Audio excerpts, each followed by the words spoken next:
Welcome to Transformed by Grace, an in-depth Bible study of God's Word, presented by the Berean Bible Society. Join us each time on this station as Pastor Kevin brings the transforming message of God's grace revealed through the Holy Scriptures.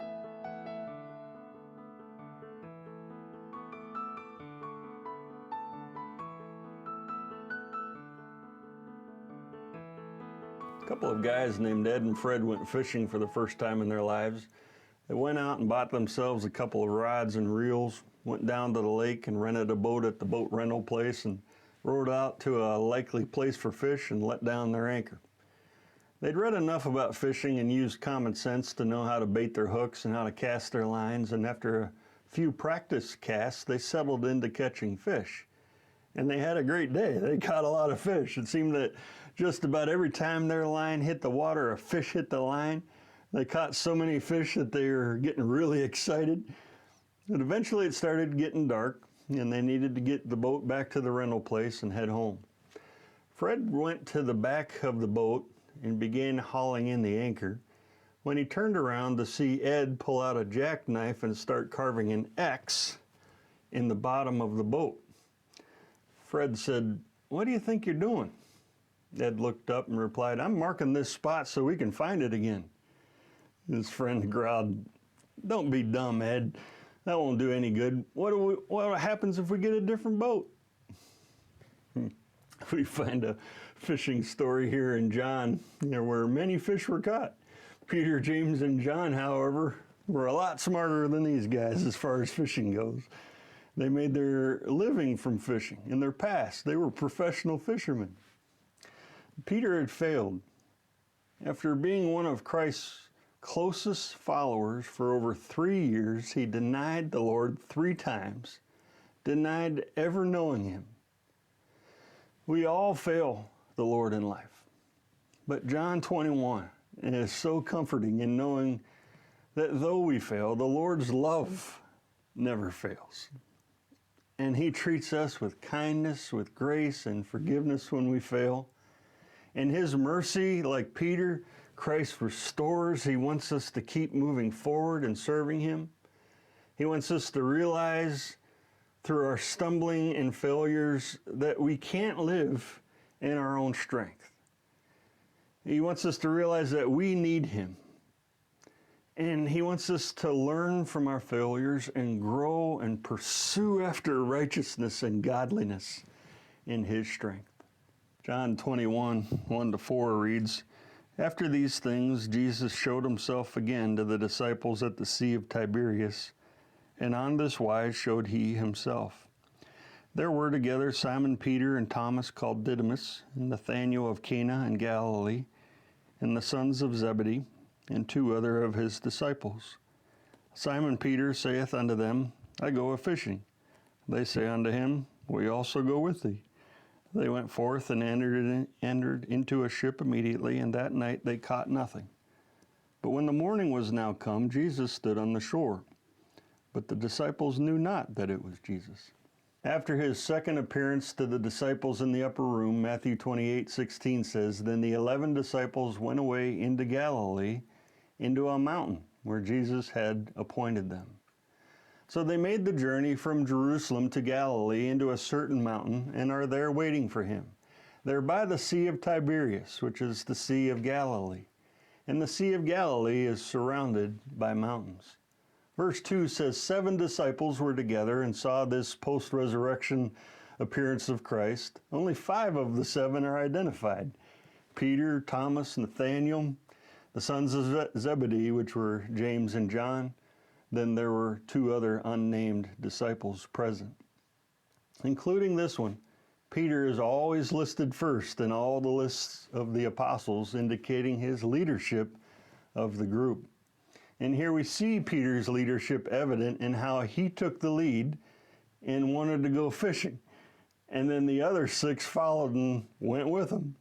Peter said, I go a-fishing. And the other 6 said, that's a good idea. Wait for us. We're coming too.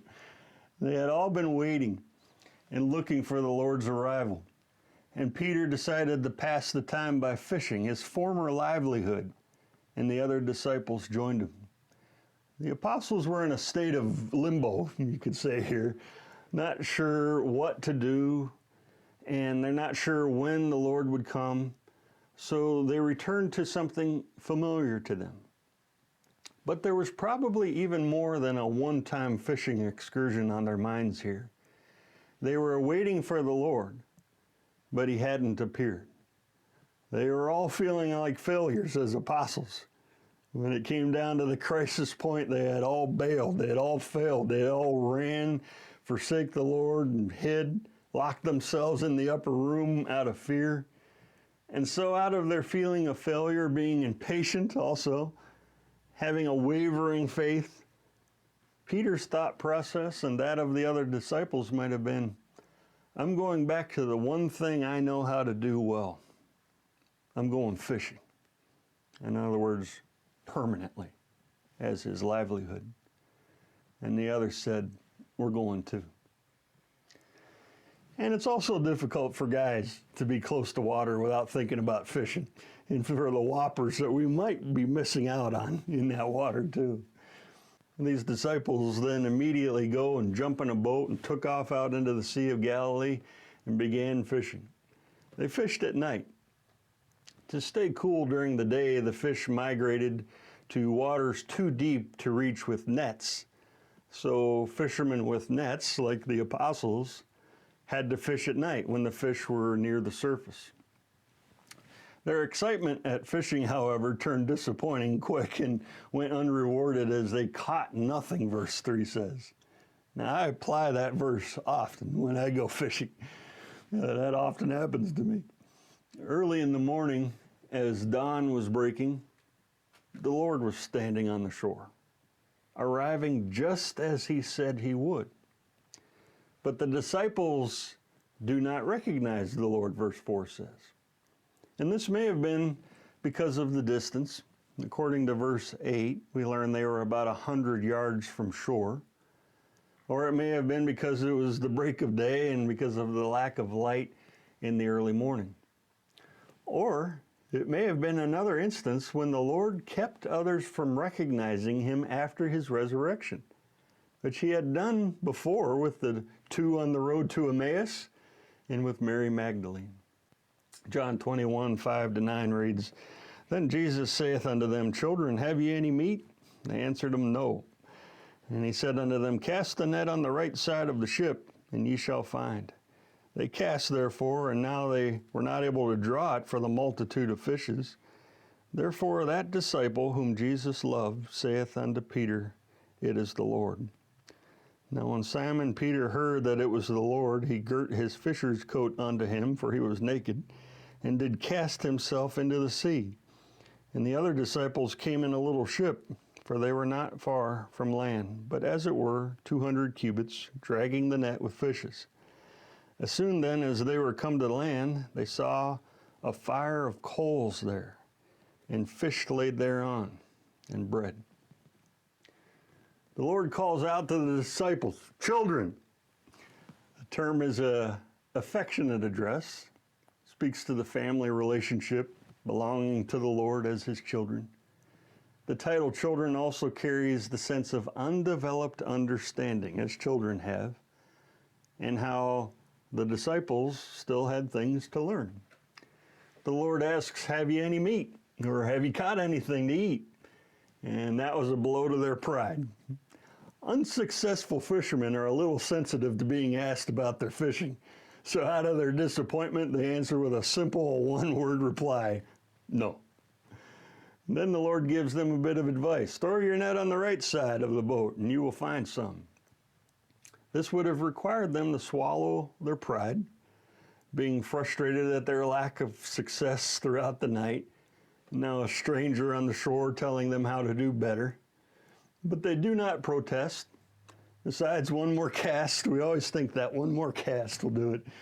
And they thought one more cast couldn't hurt, and they obey his instruction. Casting the net again into the sea was an object lesson to Peter and the disciples. The Lord was in effect asking them, try again, even though you failed.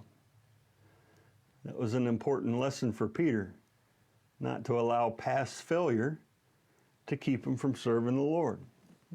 And God also doesn't want us to allow past failure to keep us from following Him, to keep us from serving Him. He wants us to keep working, keep following by faith. The disciples' obedience to the Lord was rewarded. The net became taut and full of fish, and a great load of fish fills the net so that they weren't even able to draw it or land all the fish. It was so heavy and so full they couldn't even haul it into the boat. As Lord, Creator, God, Christ caused those fish to be on that right side of the boat where the disciples could pull them into their nets.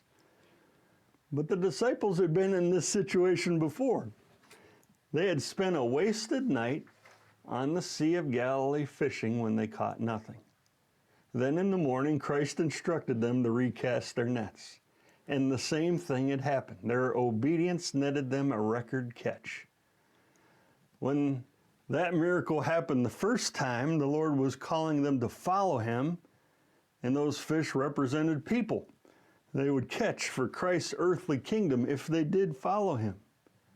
This second time was the Lord calling them to continue following Him after His resurrection in spite of their past failure. And still the message was that through their ministries for the Lord, they could catch and would catch people for the kingdom of heaven on the earth. As they were trying to haul the loaded net of fish in, the light went on for John. John referred to himself again in his gospel, not by name, but as that disciple, therefore, whom Jesus loved. Remembering the same occurrence at the beginning of Christ's ministry 3 years earlier, and realizing the miracle that had just happened, John knows it has to be the Lord. And John tells Peter, it's the Lord. John was the first to recognize Him. But Peter, a man of action, was the first to act. Peter was naked as he was fishing, which can mean simply poorly dressed or stripped of his outer garment, meaning he may have been stripped down to his loincloth for work, but he wanted to be appropriately dressed to greet the Lord. When Peter heard that it was the Lord, he didn't say, we'll see Him in a moment, as soon as we rowed ashore. Instead, just hearing John's words, he doesn't even look for himself to the shore to see if it's true. Instead, Peter immediately grabbed his outer fisher's garment and threw it on himself, and then threw himself into the Sea of Galilee and swam to the shore. His enthusiasm in wanting to be with the Lord as quickly as possible showed how much he loved his Savior and how exciting it is to be in His presence. And that's true for you and I, too, who have trusted Him as our Savior. It is exciting to think about being with the Lord one day. Out of his excitement, Peter swam the 200 cubits or 100 yards to the shore, while the rest followed in the boat, towing the net full of fish to land. The disciples couldn't pull the net into the boat, even with all of them trying with all of their might, so they ended up just rowing and dragging the net into shore. When Peter and the disciples in the boat got to shore, they all saw Christ had prepared breakfast for them. And they saw a charcoal fire with fish and bread cooking over it. And it is very important to note that Christ prepared a fire of coals. In John 18 and 25, as Peter had followed Christ to the trial at Annas' and Caiaphas' home, it says, and the servants and officers stood there who had made a fire of coals, for it was cold, and they warmed themselves. And Peter stood with them and warmed himself. They said therefore unto him, art not thou also one of his disciples? He denied it and said, I am not. This fire of coals prepared by the Lord is a deliberate reminder of Peter's failure in Caiaphas' courtyard, which also occurred around a charcoal fire. It makes you wonder what Peter was thinking when he saw it and how that might have cut right to his heart. John 21:10-14 reads, Jesus saith unto them, Bring of the fish which ye have now caught. Simon Peter went up and drew the net to land full of great fishes, 153, and for all there were so many, yet was not the net broken. Jesus saith unto them, Come and dine. And none of the disciples durst ask him, Who art thou? Knowing that it was the Lord. Jesus then cometh and taketh bread and giveth them, and fish likewise. This is now the third time that Jesus showed himself to his disciples after that he was risen from the dead. The Lord told the 7 disciples to bring some of the fish they had caught so they could be cooked with the others that the Lord was cooking. Peter then by himself went to the net and drug it onto shore. Now it had taken 6 of the disciples to row it and drag it in, but Peter by himself went into the water, drug it to the shore, and that tells me that Peter was apparently muscle bound. Seems like Peter wasn't named the Rock for no reason at all. Verse 11 tells us that the net was not only full of fish, but full of great or large fish, and not the puny ones that you throw back. It was full of great fish, and it was a great catch. 153 fish were in that net. Fishermen like to talk about their best outings, and John, a seasoned fisherman, remembered how on this day they caught exactly 153 large fish, and it was because of the Lord.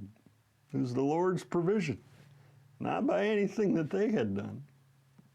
This was to remind them of their need of the Lord and their ministries, that He brings the fruit. We trust and obey and throw the net, as it were. He gives the increase. After Peter pulled in all the fish, Christ invited them all to come and dine and to have breakfast. Verse 12 says that coming over for breakfast and seeing him, none of them asked who he was, because they knew it was the Lord. There was no doubt. None of them asked, Who are you? There's no reason to ask that. They knew who he was. They recognized him. He was really risen from the dead. And this is a fantastic proof text for if we will recognize loved ones in heaven.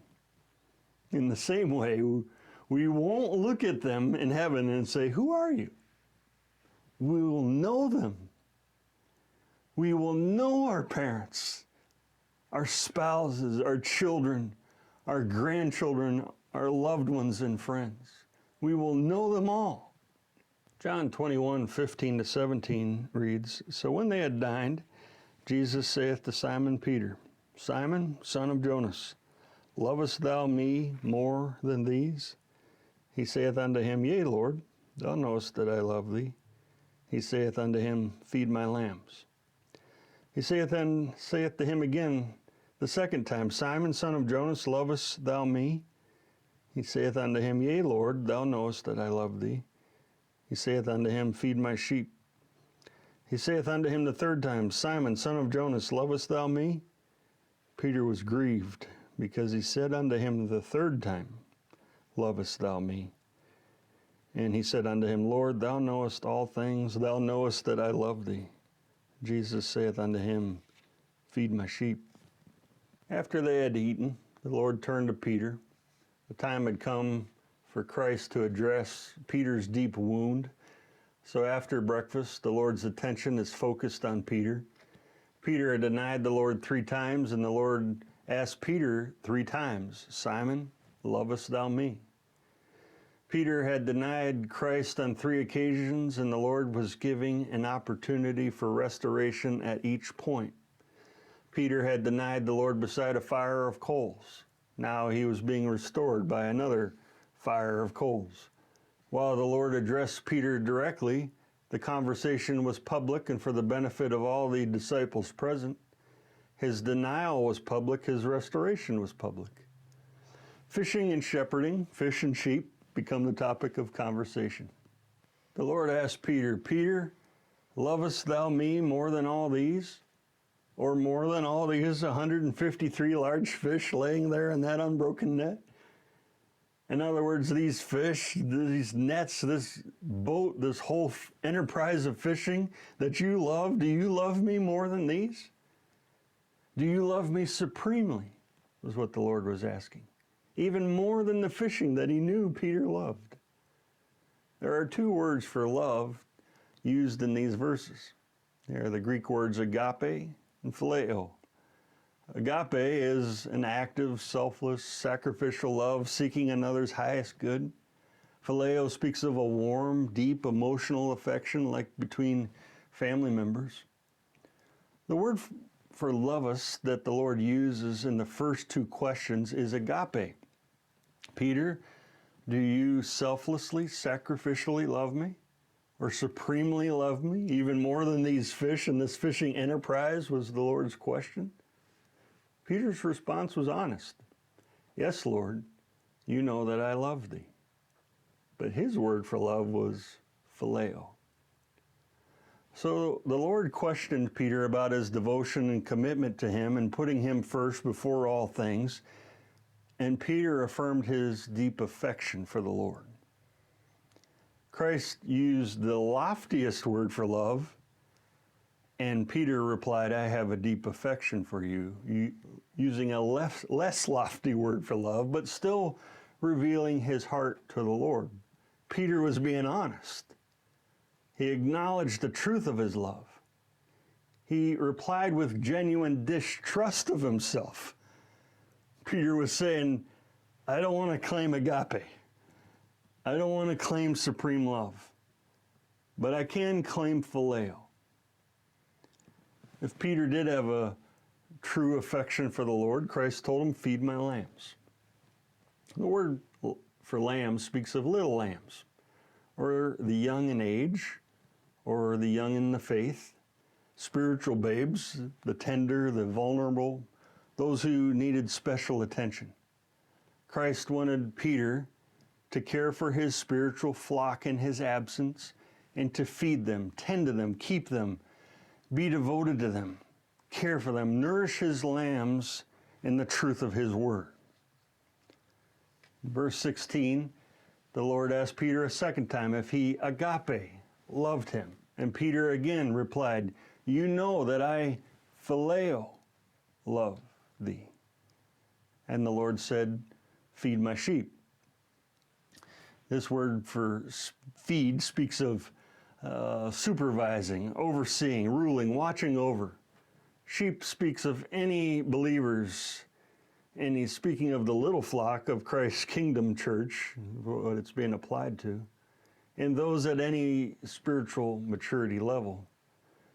But notice that believers are the Lord's. They are my sheep, the Lord says.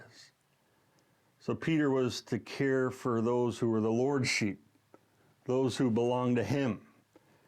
And realizing that they belong to the Lord, he was to love and care for them carefully in light of that.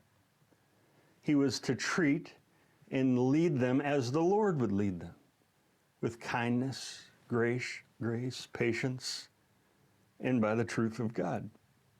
Then the Lord asked Peter a third time, Simon, lovest, or phileo, love thou me? And Peter was grieved and sorrowful because the Lord asked him a third time about his love and devotion to the Savior, knowing that he had denied the Lord 3 times. And he was also grieved because this time the Lord came down to Peter's word and questioned even that. Thus Peter was grieved because the Lord asked him using his word for love. He used Peter's word for love, which signified something less than total devotion, questioning even that level of love, which Peter thought he was safe in claiming. Peter appealed to the Lord's omniscience, that he knows all things as God, and that he knows that he phileo loved him. And that being true, the Lord said, feed my sheep. Peter is told 3 times that he could demonstrate his love for Christ by feeding and caring for Christ's sheep, his people Israel, that is. In this threefold question and threefold response, the Lord gently, graciously, kindly restored and pulled Peter from his despondency because of his threefold denial. And through the miracle of the fishes, Christ invited the humbled disciple to recast your net for another miraculous catch. Continue following him, but do it with his help. And Peter did. Peter had failed, but he failed forward. He didn't allow his failure to stop him from serving the Lord. And the Lord used Peter in a mighty way. Christ in his mercy and kindness restores us when we fail. We see here a connection between loving the Lord and serving and caring for his people. And that love is more than just words. We find that the Lord, out of our love for him, wants us to love and serve others, to serve his people. And the passage raises a convicting question. How much do we love him? Put your name in these verses. Make it personal for yourself. What do you say to these questions by the Lord? When we think about the things we love in life, possessions, career, entertainment, hobbies, and recreation, what is our answer to the Lord's question? Do you love me more than these? Do we put other things before him? What is your response to the Lord's question? And insert your name in it. Do you agape love or selflessly, sacrificially love me? Do you love me supremely? Or insert your name, do you even have a phileo love or deep affection for the Lord? How would you honestly answer these questions? Can you say, yes, Lord, you know that I love you? Then we should serve him.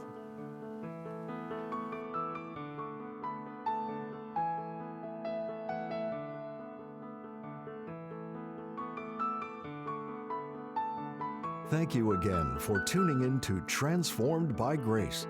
We appreciate your prayer support and the financial gifts. The purpose and mission of the Berean Bible Society is to help you understand the whole counsel of the Word of God. For more information, visit our website at www.bereanbiblesociety.org or give us a call at 262-255-4750. Or if you prefer, write us at the Berean Bible Society, P.O. Box 756, Germantown, Wisconsin, 53022. Now until next time, may you be transformed by God's grace.